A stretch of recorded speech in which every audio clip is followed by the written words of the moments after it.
The Buddha taught that suffering does not arise without causes and conditions. Now, sometimes the first condition comes from outside, but the conditions that keep suffering alive may come from inside our own mind. Look at something very ordinary. A mother sends her son a message at 8 o'clock in the morning. No reply. 8:15 comes, still nothing. Then the mind begins working. He has time for everyone else. He is always looking at his phone, but when his own mother sends a message, suddenly he is too busy. Only 15 minutes have passed. Nothing has actually been explained yet, but inside her mind a whole story has already begun. By 8:30 she feels hurt. By 8:45 she is angry. By 9 o'clock the son is still driving, but in her mind he has already become an ungrateful child. Then the phone rings. He says, "Mum, I was driving. I just saw your message." Have we ever done something like that? Of course, the unanswered message became one condition, but the mind added another condition, then another, and before the truth arrived, the suffering was already complete. Someone says one painful sentence in the morning. The sentence lasts 5 seconds, but we carry it through breakfast, through work, through dinner, and sometimes all the way into bed. That person spoke once. Inside our mind they have spoken 30 times. Then we say, they ruined my whole day. Now perhaps that person really did speak carelessly. We are not pretending everybody is easy. Some people promise very quickly and remember very slowly. Some people care about us, but they still have habits that hurt us. Chang Niem does not mean closing our eyes to that. Chang Niem means seeing clearly. Seeing what the other person did, and also seeing what our own mind added afterward. Because sometimes another person hurts us once. Then we continue the work for them all afternoon. We repeat the sentence. We imagine what they meant. We remember 5 other things they did 10 years ago. Zoi bat do. One small moment becomes evidence for an entire life. This is where the Buddha's teaching becomes very practical. We may not control what another person says. We may not make them understand us today, but we can see what we are continuing to nourish. Are we feeding anger? Are we feeding suspicion?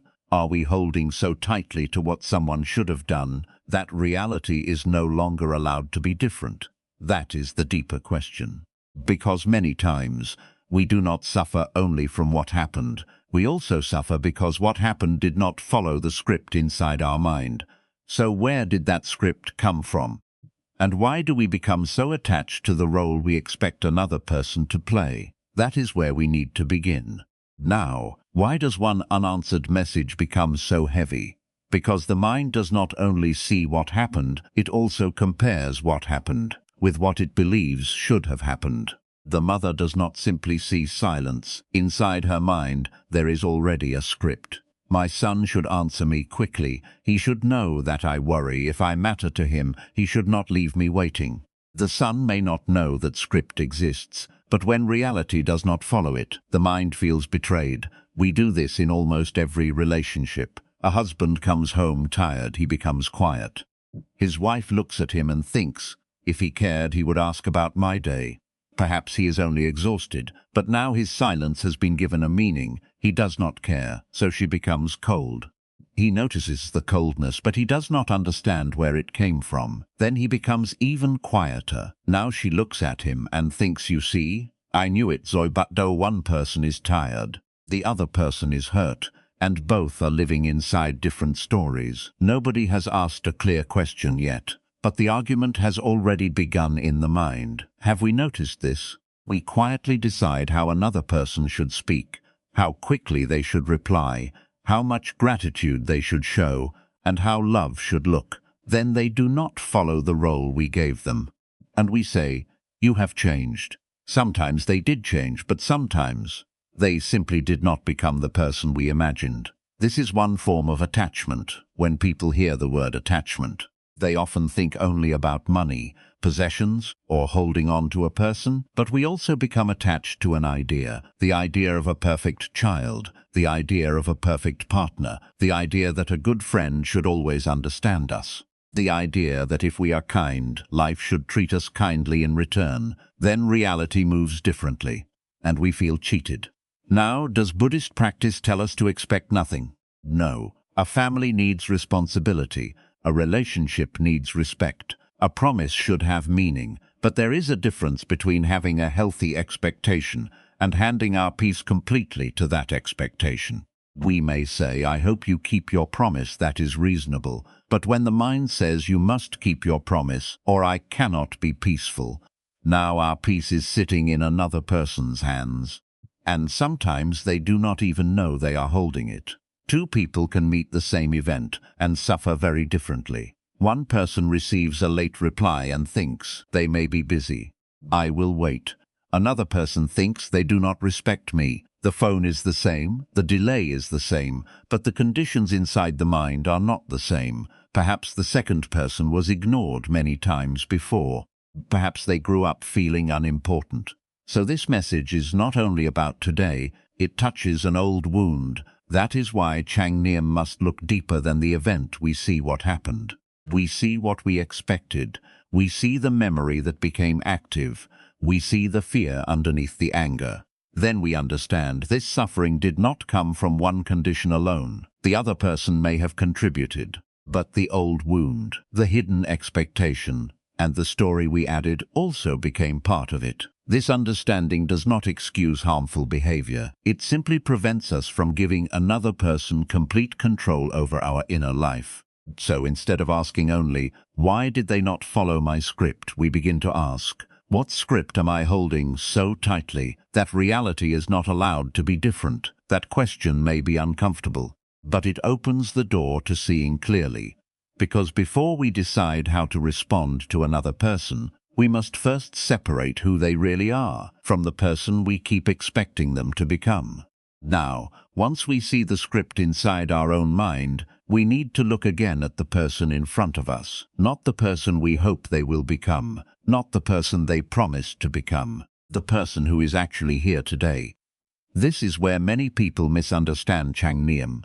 They think Changniam means looking at everything positively. Someone lies to us, and we say, it is okay, I should be compassionate. Someone breaks the same promise again, and we say, maybe this time will be different.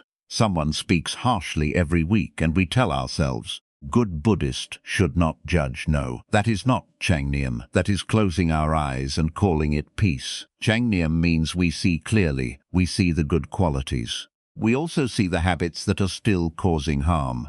We see what this person can do well and what they are not yet ready to carry. Suppose you work with someone who is very creative. They have excellent ideas. When there is a problem, they find a solution quickly, but they are terrible with deadlines. Every Monday they say, do not worry, it will be finished by Friday. Then Friday comes, and somehow Friday has become next Tuesday. Now we can become angry every week, or we can learn something. This person may be very useful when the team needs ideas, but perhaps the work needs to be divided into smaller steps. Perhaps the deadline needs to be checked before Friday. Perhaps they should not be the only person holding the final responsibility.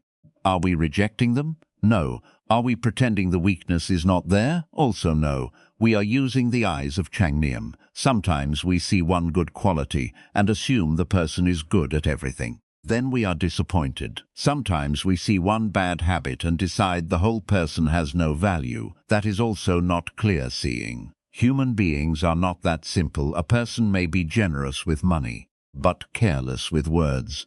Someone may love their family deeply, but become very difficult when they are afraid. Someone may give beautiful advice and still struggle to follow it in their own life. Have we met people like that? Of course. Sometimes we are that person outside the house. We are very patient. People say, you are so calm. Then we come home, see one cup beside the sink, and suddenly the calm person has disappeared. The family looks at us and thinks, calm where? We laugh. But this is important. Different conditions bring out different habits. When we are rested, we may speak kindly. When we are exhausted, one small question feels like an attack. Understanding the conditions does not excuse harmful behavior, but it helps us respond with more wisdom. Perhaps this is not the right time to discuss a difficult subject. Perhaps this person can be trusted in one area, but not yet in another. Perhaps they need guidance. Perhaps they need a clear boundary. Seeing clearly gives us choices. But when we only keep hoping, we repeat the same mistake. Then we say, I trusted them. Sometimes what we really mean is, I ignored what I had already seen. Trust does not have to appear all at once. Trust can grow according to conditions. A person keeps one small promise, then another, then another. Slowly, deeper trust becomes possible. But if someone repeatedly breaks promises, and we continue giving them the same responsibility, that may not be compassion. That may be attachment to the person we still want them to become. Changnium brings us back to reality. Who is this person today? What habits are present today? What capacity do they actually have today? And what response creates the least suffering for everyone? When we see clearly, we can remain kind without becoming naive. We can forgive. Without forgetting every lesson, we can respect someone's humanity, without giving the same harmful habit another opportunity. Because clear seeing is not cold. Clear seeing protects both people. It protects us from resentment, and sometimes it protects the other person from being placed in a situation where they are likely to fail again. But then another question appears. If we understand someone's weakness, how far should compassion go? When does helping become enabling, and when does patience begin creating more conditions for harm? That is where compassion needs a boundary. Now, once we see another person clearly, we may begin to understand why they behave the way they do. Perhaps they grew up in fear. Perhaps nobody taught them how to handle anger.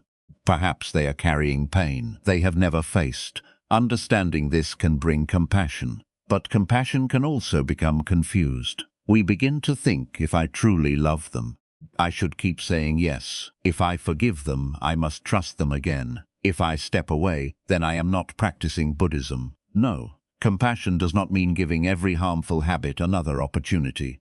Suppose someone in the family keeps borrowing money. The first time they say, this is an emergency, so we help the second time. Another emergency appears, then another. After a while, every month has become an emergency. We are tired, they are still borrowing, and now both people are angry. We say, you never appreciate what I do. They say, you always judge me. There may be love between the two people, but love without clear seeing can continue the same suffering. So we have to ask, am I helping this person, or am I helping the habit continue? That is not an easy question. Sometimes compassion gives. Sometimes compassion says, I will sit with you and make a plan, but I will not pay this debt again. The other person may not like that. They may say, you have changed, and perhaps we have before.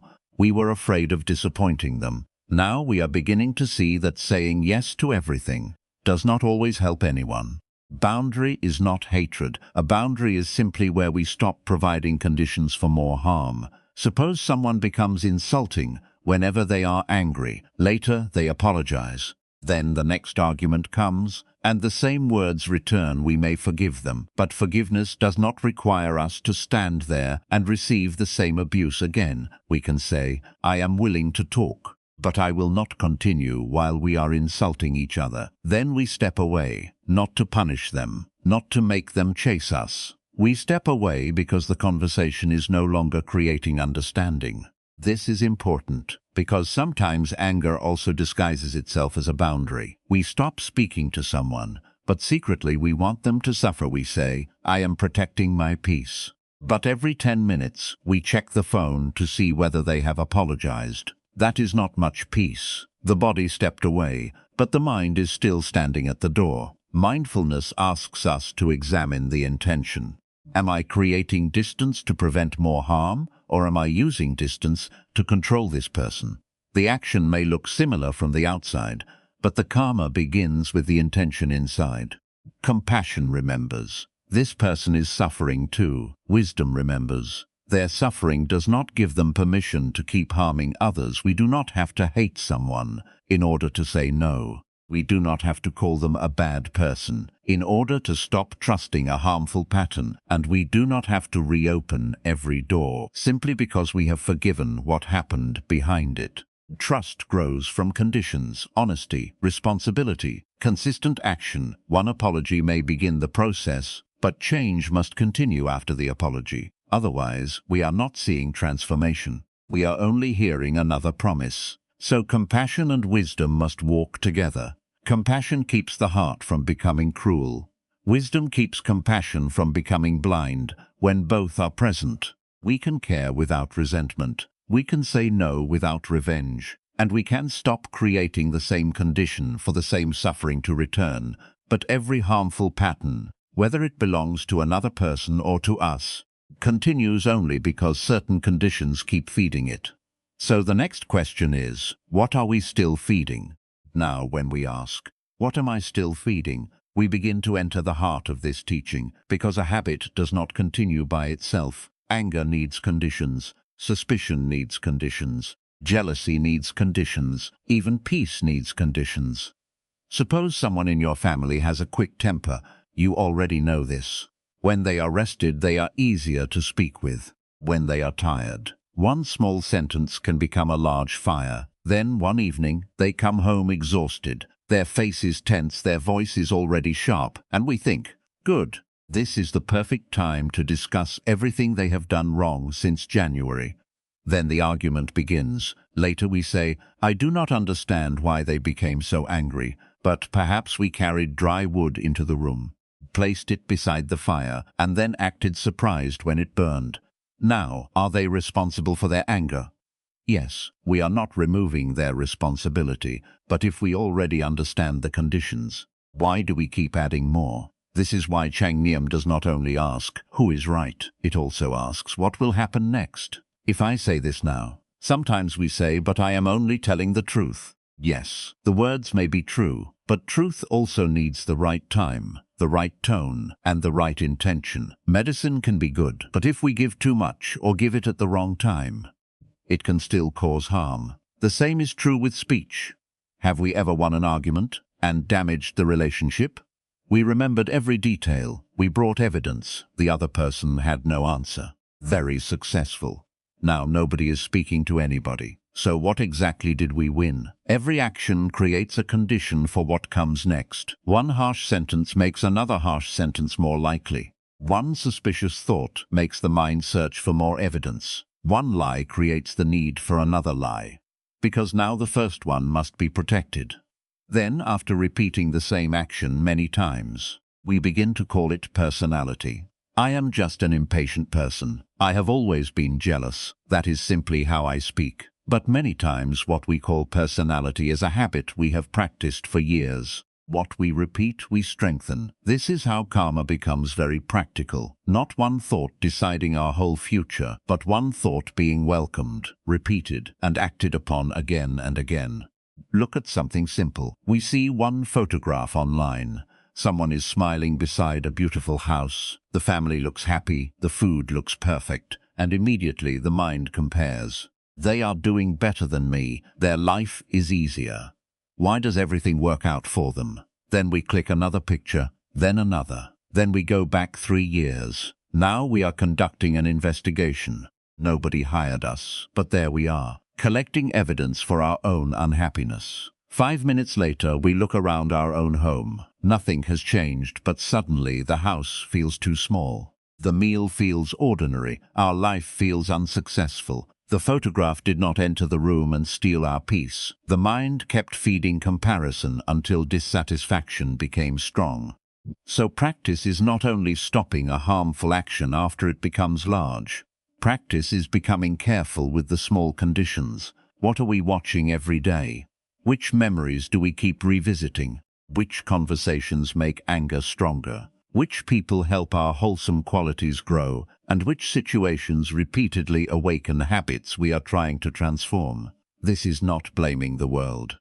It is understanding the environment of the mind.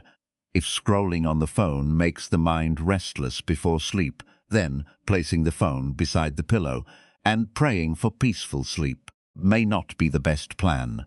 Sometimes we create the problem very carefully, then ask the Buddha to remove it quickly. But the Buddha taught us to look at causes. If we want a different result, we must change some of the conditions. When anger appears, do not feed it with 10 old memories. When jealousy appears, do not keep studying the person we envy. When fear appears, do not immediately imagine every possible disaster. And when someone makes one mistake, do not repeat it until that mistake becomes their entire identity. We may not be able to stop every difficult seed from appearing, but we can decide whether to keep watering it.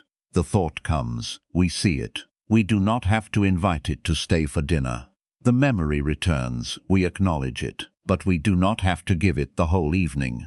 When the old conditions are no longer being supplied, even a strong habit begins to weaken, and one of the strongest habits we keep feeding is resentment. We carry it because we think it is protecting us. But while we are waiting for the other person to suffer, resentment has already begun changing the person who carries it. Now, resentment is one of the conditions we feed most easily. Someone hurts us, we remember what they said, then we remember it again, and every time we remember, the body reacts as if the event is happening now. The heart becomes tight, the face changes, the voice changes. The person may not even be near us. They may be somewhere eating peacefully while we have lost our appetite because we remembered them. So who is suffering at that moment? We think resentment is punishing the other person, but most of the time it is living inside us. There was a woman who argued with her sister at a family dinner. The sister said something unfair. The woman went home angry. That night she could not sleep the next morning. While making breakfast, she repeated the argument in her mind. But this time, she answered much better. Have we done that? The argument ended yesterday, but today, while taking a shower, we suddenly become very wise. We think I should have said this, and if she said that, I would answer like this. The other person is not there, but the argument is continuing very successfully. Then the woman went to work. A co-worker asked a simple question. She answered sharply. Her child called later. She had no patience. Her husband tried to speak with her, but she said, "Not now, look carefully." Her sister hurt her once, but the anger began touching people who had done nothing. This is how suffering moves. Someone hurts us at work. We bring the anger home. Someone disappoints us at home. We carry it onto the road. Someone criticizes us online. Then the next person who speaks to us receives the reaction. The original pain travels because it has not yet been understood. The Buddha compared anger to fire. Fire does not stop to ask, who deserves to be burned? It burns whatever is close. And often, the first thing it burns is our own peace. Now, letting go of resentment does not mean pretending nothing happened.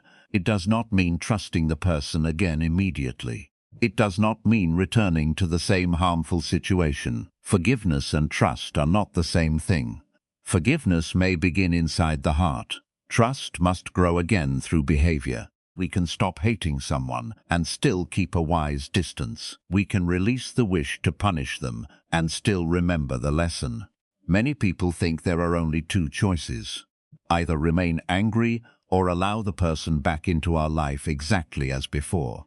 But there is another way we can say, what happened was wrong. I will not provide the same condition for it to happen again. And I will not carry you inside my mind every day. That is not weakness, that is seeing clearly, because hatred keeps us connected to the person we say we want to leave behind. We check what they are doing. We ask whether they are happy. We feel disturbed when their life goes well. Now physically, we may have left, but mentally, we are still living beside them. They are not paying rent, but they have a very large room in the mind. Do we really want to give them that much space? Changniam does not ask us to be ashamed of anger. If anger is present, we acknowledge it, we feel it in the body, we notice the story that keeps feeding it. Then we look underneath. Sometimes beneath anger there is sadness, sometimes fear, sometimes the pain of feeling disrespected. We say, yes, I am angry, but I am angry because I was hurt, and I was hurt because I cared. Then the heart begins to understand itself. We stop waiting for the perfect apology before allowing ourselves to heal. Perhaps the other person will understand one day. Perhaps they will not. But our peace cannot depend entirely on the awakening of someone else. They are responsible for what they did. We are responsible for what we continue to cultivate. So when resentment appears, do not pretend it is not there, but do not build a home for it either. See it, learn from it. Set the boundary that is needed, then stop feeding it. One memory at a time. because another person may have created one painful moment, but we do not have to make that moment the permanent condition of our heart. And once resentment begins to loosen, we can see another way the mind creates suffering, not only by rejecting what it dislikes, but also by demanding what it wants. Now, suffering does not only come from what we dislike, it also comes from what we keep demanding. Sometimes people hear the Buddha's teaching about desire, and they become worried. They think, if I practice Buddhism, does that mean I should not want anything? But how can a human being have no wishes at all? When we are hungry, we want food. When we are tired, we want rest. When someone we love is sick, we want them to recover. There is nothing strange about that. The problem begins when a wish slowly becomes a command. I hope this happens becomes this must happen. I want my child to live well becomes my child must live according to my plan. I want this person to understand me becomes they must understand me before I can be peaceful. You see, the wish itself may be gentle, but attachment holds the wish very tightly. Then reality moves differently, and the mind feels personally offended. Suppose you come home tired. All day you have been imagining one quiet evening you will eat, take a shower, and sit peacefully. Very simple. Then you open the door. The television is loud. Someone is asking a question. A child is looking for something that was already in their hand, and the dog has chosen this exact moment to celebrate your return. Now, wanting some quiet is not wrong, but then the mind says, this should not be happening. Why can nobody leave me alone? Every day is the same. Now we are not only tired, we are tired, angry, and somehow offended by the dog. That is how the mind adds suffering. A preference becomes a demand, and the demand says, I cannot be peaceful unless everything outside obeys me first. But if peace requires the whole house, the whole family, and the whole world to behave correctly, then peace has a very difficult job. This also happens with money. Wanting enough for food, a safe home, and health care is natural. But then we look at another person. Their house is larger. Their car is newer. Their vacation looks peaceful. Of course, they only posted the ocean. They did not post the argument in the car before reaching the ocean. But we compare our whole life with their best 10 seconds. Roboto. What was enough yesterday is suddenly not enough today. We do not only want a home, we want a home that proves something. We do not only want success. We want success that makes someone who doubted us feel sorry. Now desire is carrying comparison, pride, and the need to be seen. That is why getting what we want does not always end the wanting.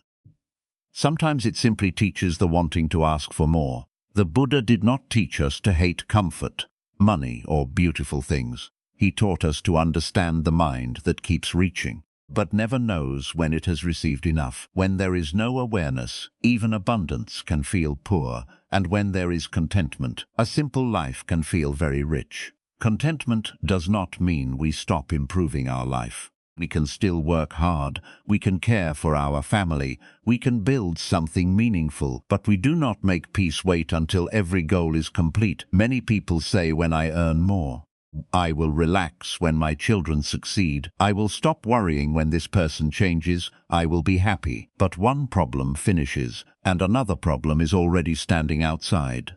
Life is like that. If peace can begin only when nothing is difficult, then peace may never begin. This attachment becomes especially painful in families. A parent wants a child to be safe. That is love, but fear enters. Then love begins controlling. The parent chooses the child's career, the child's partner, and perhaps even how often the child should call.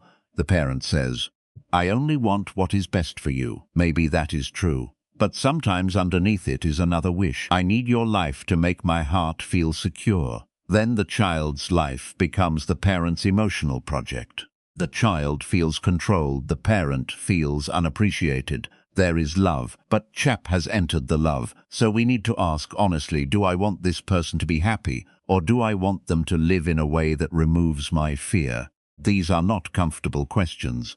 But Changniam is not only for comfortable things. Practice does not always ask us to give up the wish. Sometimes it asks us to hold the wish more gently. I hope this happens. I will do what I can, but if life moves differently, I will not immediately lose myself. That is freedom. Not the freedom to control everything, the freedom not to collapse when everything cannot be controlled. And to live that way, we need one very practical ability, a small pause between what happens and what we do next. Now, that small pause between what happens and what we do next can change the direction of an entire day, because the first feeling is not always the problem. Anger appears, fear appears, jealousy appears. That is the movement of the mind. But then, what do we do with it? Someone says something unpleasant. Before they finish the sentence, we are already preparing our reply. They raise their voice. Our voice immediately wants to become louder. A message appears on the phone. We read it once, feel hurt, and begin typing with great energy. Have you noticed? When the mind is angry, the fingers become very fast. Wisdom usually walks a little more slowly. That is why the messages we regret most are often the messages we send fastest.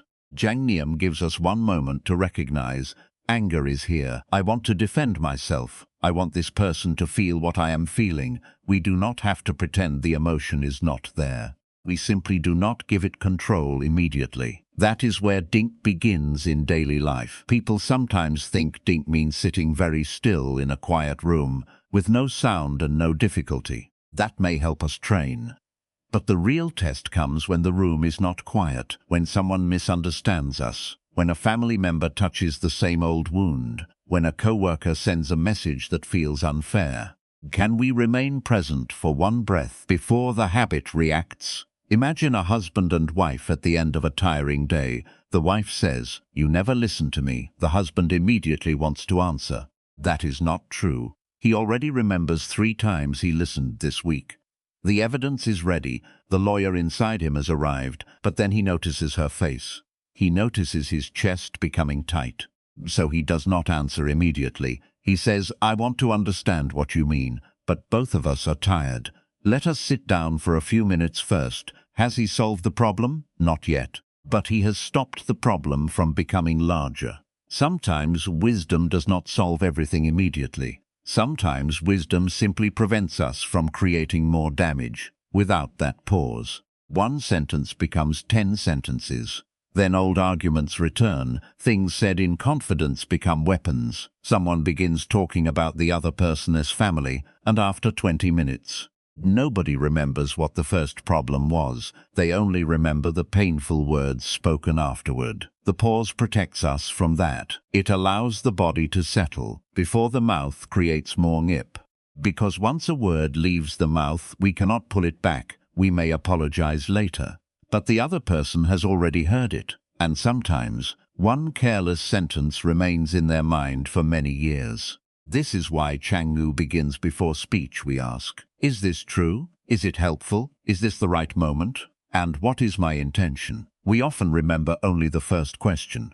I told the truth. Yes, but truth spoken to humiliate someone is not being used wisely. Suppose a family member makes a mistake. They already feel embarrassed. Everyone is sitting together. And we choose that moment to explain all their weaknesses since childhood. Then we say, "I am only being honest." No, sometimes we are using honesty to punish. The pause lets us see that intention. Do I want this person to understand, or do I want them to hurt because I am hurting? That question can prevent a great deal of suffering. The same pause is useful with desire. We see something online, the advertisement says, "Only 2 left." Suddenly we become deeply concerned about those final 2 items. 5 minutes ago we did not know the thing existed. Now it feels necessary for our happiness. Practice says, wait, not forever. Wait until tomorrow. If it is still useful, we can decide with a calmer mind. Many desires weaken when they are not obeyed immediately. Many angry messages become unnecessary after 1 night of sleep. Many arguments lose their power after 10 mindful breaths. The pause does not remove every problem. It prevents temporary emotions from making permanent decisions. So when anger comes, breathe before replying. When the voice wants to rise, lower it slightly. When the message feels painful, put the phone down. When the mind is too hot, leave the room without slamming the door. Then return when awareness is stronger. That is meditation too. Meditation is not only sitting with closed eyes. It is remaining awake. when every old habit wants to take over, and every time we pause, we create a different condition. Instead of feeding anger, we feed awareness. Instead of feeding the need to win, we feed understanding. At first, the pause may last only one breath. That is enough.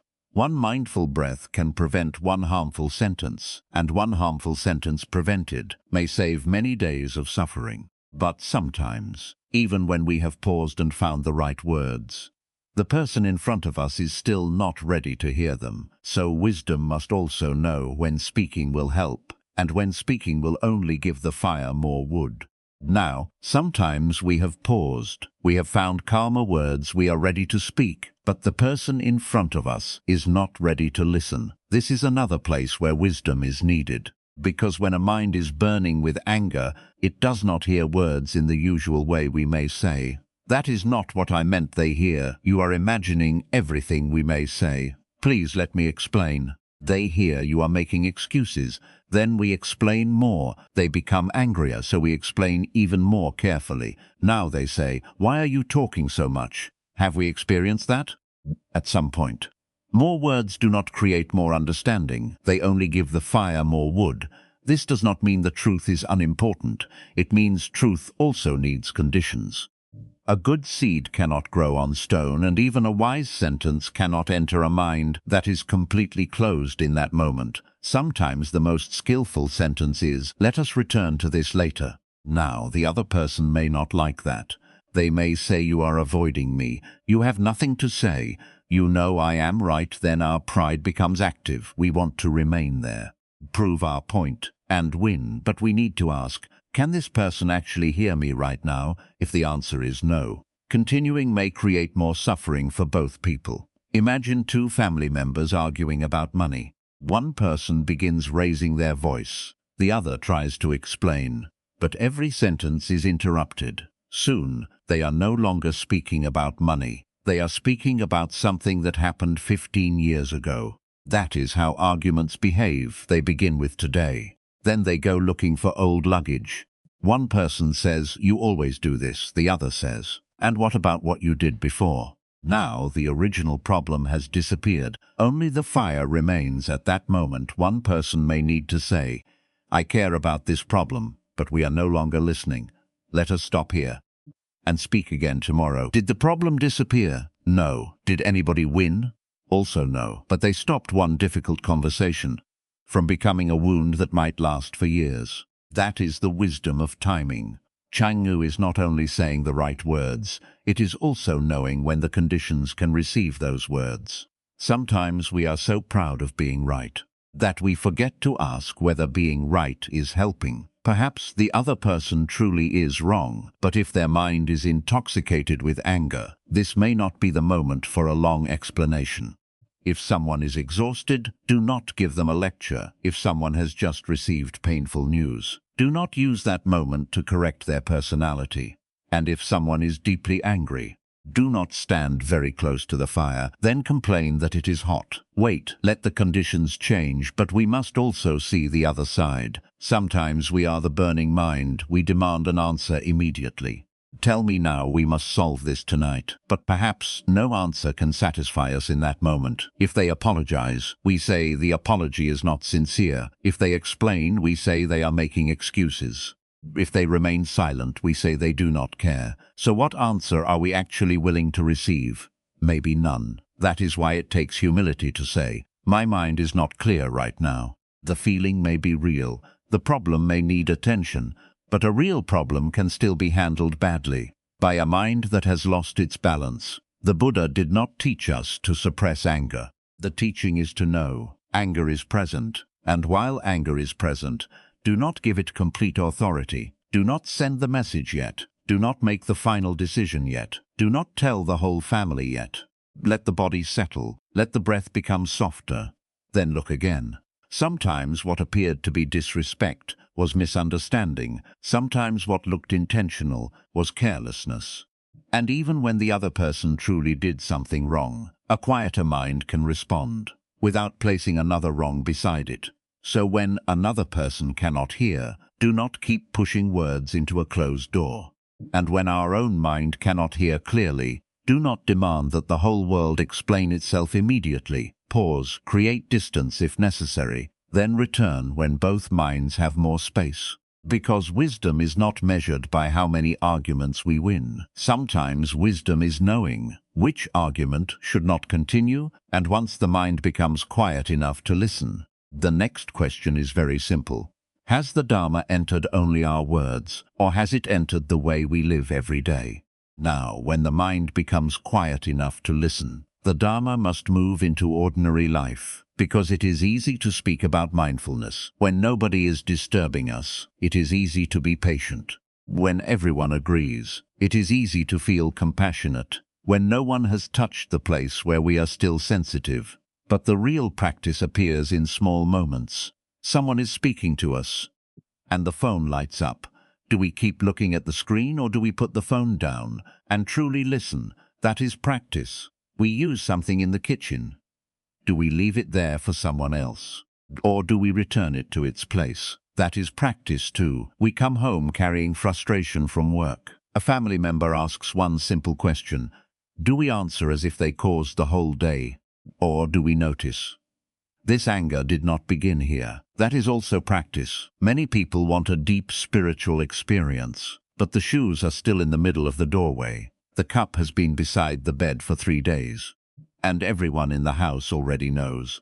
Who will eventually wash it? We laugh. But this is where awareness becomes visible. A person may sit quietly for 30 minutes, then become angry because someone moved their chair. So what happened to the 30 minutes? Perhaps the body was sitting, but the habit was only waiting. Meditation is not only what happens when our eyes are closed, it is what remains after they open. The Dharma should appear in the way we speak, the way we listen, the way we keep promises, and the way we treat people who cannot give us anything. That last part is important. Sometimes we are very respectful to the manager, and very impatient with the cleaner, very gentle with a guest, and very careless with the family. Outside the house, our voice is soft. Inside the house, everyone hears the original version. Why? Because outside, we are protecting our image. At home, we assume love will tolerate everything. But the people closest to us should not receive the worst part of our day, simply because they are less likely to leave. Cheng Niem asks us to see this clearly. Who receives our patience? Who receives our irritation? Who receives our full attention? And who receives only whatever energy remains? Practice is also keeping small promises. If we say, I will call tonight, then call if we cannot. Send a message. One forgotten promise may be small. But when small promises are repeatedly broken, trust slowly weakens. Then one day we ask, why do you not believe me? But trust did not disappear suddenly. It was worn down, one ordinary moment at a time. Practice also appears when we make a mistake. Can we apologize without defending ourselves immediately? Sometimes we say, I am sorry, but you also did something wrong. That is not yet an apology. That is an argument. Wearing an apology at the beginning, a mindful apology can be simple. I spoke harshly. That was wrong. I am sorry, then stop. Let the apology breathe. We do not need to prove that we are still a good person. A good person can make a mistake, but a person who never admits a mistake keeps creating conditions for it to return. This is why ordinary discipline matters. Returning what we borrow, cleaning what we use, arriving when we said we would arrive, listening without preparing the next answer, speaking respectfully. Even when no important person is watching, these things may not look spiritual. Nobody applauds when we quietly wash our own cup. But this is where character is formed. The mind becomes dependable. Through small acts of awareness repeated every day and slowly, the people around us begin to feel the Dharma. Even when we do not speak about it, they feel it in the way we respond when plans change, in the way we admit a mistake, in the way we do not make our bad mood. Everybody else a responsibility. A person may know many teachings, they may remember difficult Buddhist words, but the people living with them know how much of the teaching has become life. So the question is not only, how much Dharma have I heard? The deeper question is, what happens to the people around me after I have heard it? Do they feel more respected? Do they feel safer speaking honestly? Do I create fewer conditions for conflict than before? That is progress, not perfection. Just fewer harmful conditions and more wholesome ones, because the path does not begin somewhere far away. It begins with the next word, the next promise, and the next small thing we are about to do. And when the Dharma enters these ordinary moments, we stop searching for a perfect place to practice. We begin to understand the difficult person, the broken expectation, and the changing conditions of daily life are already showing us where practice is needed. Now, once the Dharma enters ordinary life, we begin to understand something important. The goal is not to find a place where nobody disturbs us, because wherever there are human beings, there will be habits, there will be fear, there will be pride, there will be misunderstanding, there will be people who speak too quickly, people who listen too slowly, and people who say, "I am almost there," when they have not even left the house. That is life. Sometimes we believe peace will come when we finally meet the right people, the right partner, the right friends, the right community. Of course, wholesome relationships are important. The people around us become conditions for the mind. Some people help our kindness grow. Some people repeatedly awaken our anger.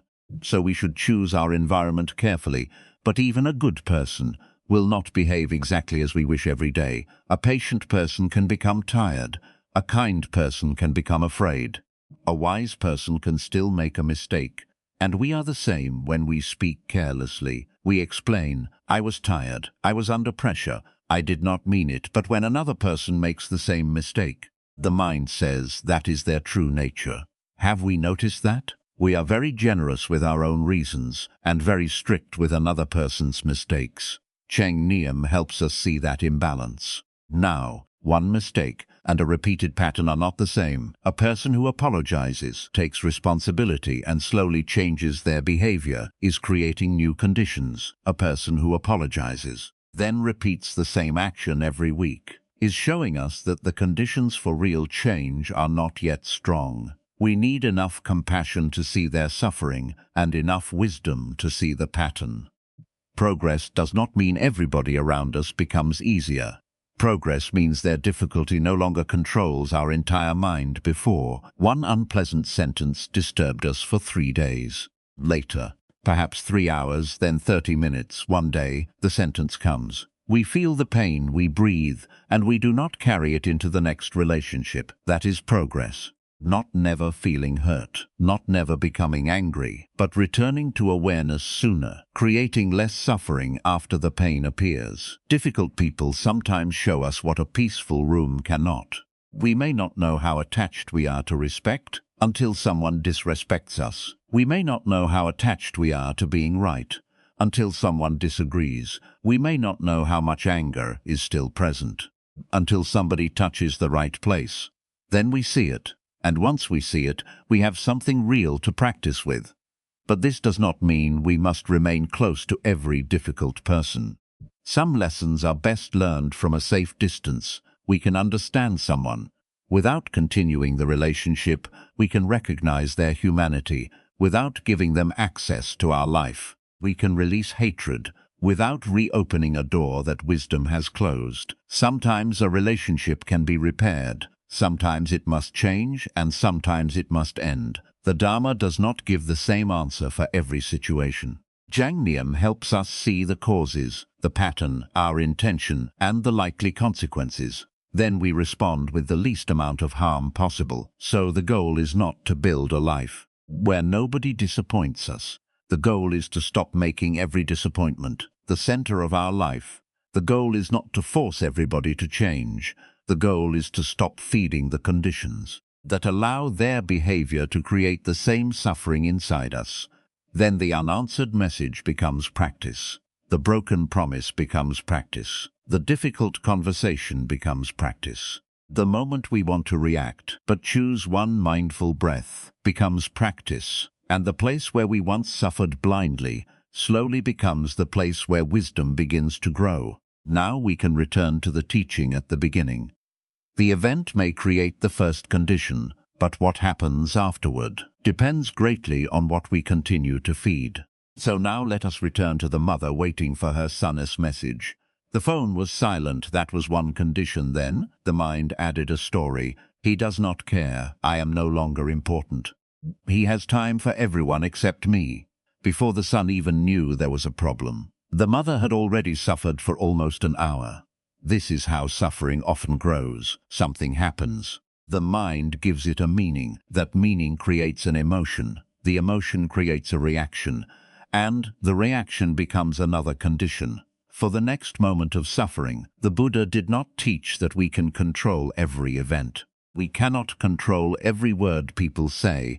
We cannot force someone to understand us. We cannot make every relationship become what we hoped it would be, and we cannot remove every difficult person from the world. But we can become more careful with what we continue to feed. When anger appears, do we feed it with old memories? When suspicion appears, do we immediately create a conclusion? When someone makes one mistake, do we turn that mistake into their whole identity? When life does not follow our plan, do we suffer only from what happened, or also from insisting that it should never have happened? This is where practice becomes real, not somewhere far away, right here, in the unanswered message, in the conversation that begins to grow hot, in the moment before we press send, in the breath before a harsh word, in the courage to say no, without hatred, in the willingness to forgive, without becoming naive, and in the honesty to admit, perhaps the other person is not the only condition in my suffering.